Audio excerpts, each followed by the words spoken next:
Μες στον καναπέ μου, αν ήμουν λάθος, έλα και πες μου. Έχω πληρώσει τις επιλογές μου. Ξέρω ποιος είμαι και ξέρω τι κάνω. Στο είπα και 10 λεπτά πριν με δέσουν. Γάμα τα γκάνια, θα φας μπουκέτα. Μου προκαλείς νεύρα, μπρο γαμισέτα. Ο αγαπημένος σου ράπερ ηρέμησε τώρα που έφαγε τόσα πακέτα. Λέει είναι top, θα πέσει σαν τζέγκα. Όχι, δεν άξιζε ούτε τη χλέπα. Τώρα αρχίζω να παίζω στα αλήθεια. Οπότε πετάξτε μια λευκή πετσέτα. Στα λέγα πέρσι, τα λέω και τώρα. Πως έχει πάρει μπρο ή κάτι φορά. Όσο το παίζεις κάτι που δεν είσαι, λυπάμαι, μα πάντα θα βγαίνεις καριόλα. Θα μείνω true μέχρι το χώμα.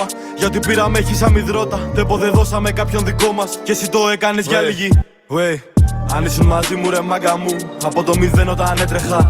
Όταν δεν φτάνανε μπρο μου θυμάσαι ούτε για τσιγάρα τα κέρματα. Τι για γεμίσαμε με ματά. Από τα λάθη μου έμαθα. Για σένα μωρό μου το ξέρεις καλά. Τα φράγκα του κόσμου όλα έκαιγα. Αν ήσουν μαζί μου ρε μάγκα μου. Από το μηδέν όταν έτρεχα. Όταν δεν φτάνανε μπρο μου θυμάσαι ούτε για τσιγάρα τα κέρματα. Τι για γεμίσαμε με ματά. Από τα λάθη μου έμαθα. Για σένα μωρό μου το ξέρεις καλά. Τα φράγκα του κόσμου όλα έκαιγα. Αφού φτιάχνω πίτα θα τη φάω όλη. Δεν κάνεις κουμάντο βλάκα μες στην πόλη. Το πρόβλημά σου λύνει το πιστόλι. Μα δεν ρίχνεις πούσι και το ξέρουν όλοι. Κοιτάει κάτω φίλο σου υδρώνει. Τελικά οι δρόμοι δεν το βγάλαν ζόρι. Κατά απ' τη μέντη τόση σου τρυπώνει. Δεν γυρνάω μάγουλο δεν λέω.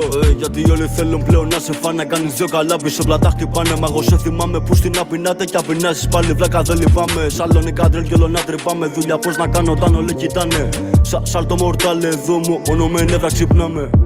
Δεν βγάζουνε χρήμα, μα το παίζουν λεφτά δεν στην πείνα. Δεν στην σκοπίνα, βλά εσύ ψάχνεις να βγάλεις το μήνα.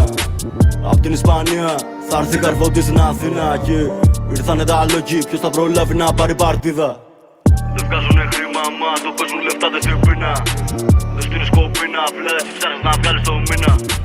Απ' την Ισπανία θα έρθει καρφωτή στην Αθήνα. Και ήρθανε τα λόγοι, ποιος θα προλάβει να πάρει παρτίδα.